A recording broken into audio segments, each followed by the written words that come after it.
But here is really the importance of integrity, and I'm going to go through these scriptures. I have them all listed here for you.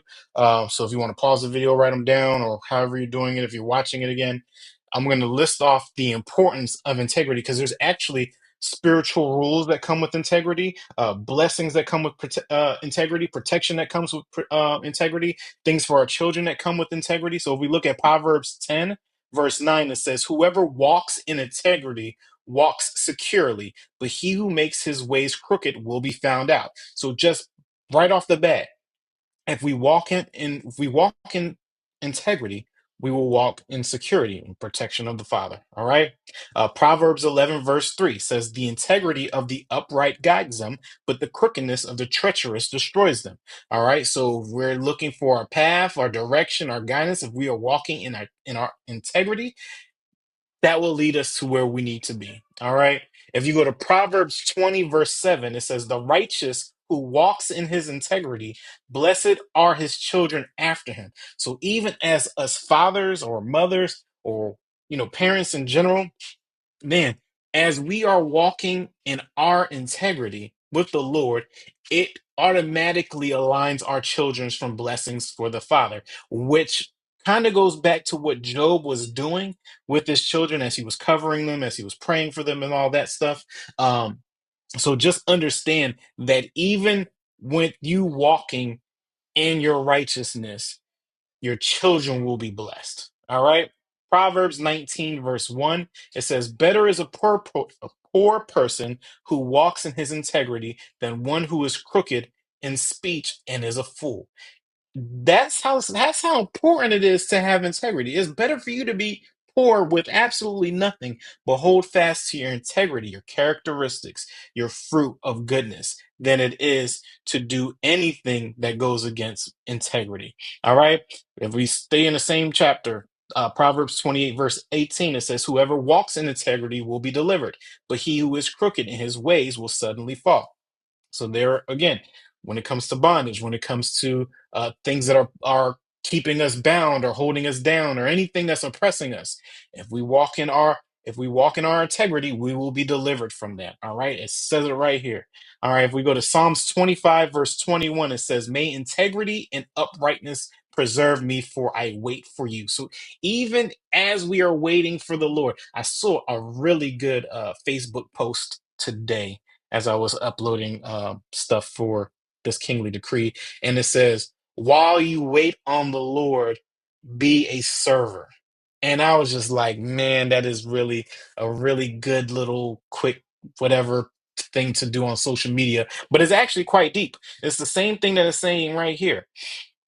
"Integrity and upright preserves me, for I wait on you." So while you're waiting on the Lord, stay in your uprightness, right? Don't curse God, stay in your integrity, still walk with the way that the Lord has, and He will keep you. He will keep you until your appointed time. All right. If we look at Psalm 26, verse 1, it says, "Of David, vindicate me, O Lord, for I have walked in my integrity and I have trusted in the Lord without wavering." All right. So vindication comes when you continue to walk in integrity and trusting in the Lord. And trusting in the Lord. All right. Psalms 41. This is verse 11 through 12. It says, "By this I know that you delight in me. My enemy will now shout in triumph over me, but you have upheld me because of my integrity and set me in your presence forever." So if we want to stay in the Father's grace, if we want to stay in the Father's presence, we need to make sure that we hold our integrity.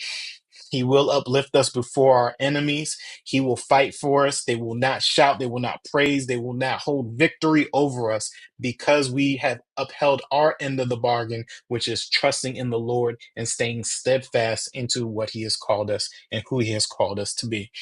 All right. And then the last one is First Kings 9, verse 4 through 5, it says, "And as for you, if you will walk before me as David your father walked, with integrity of heart and uprightness, doing according to all that I have commanded you, and keeping my statutes and rules, then I will establish your royal throne over Israel forever, as I promised David your father, saying, you shall not lack a man on the throne of Israel." All right. What stood out to me is with integrity of heart and uprightness. So integrity is really a heart posture that we need to make sure that we come into agreement with, that we are practicing everything that we need to practice to stay in a heart posture of integrity. All right. And I gave you, what is that, seven, maybe eight different verses of what, how the importance of integrity and what comes with each one.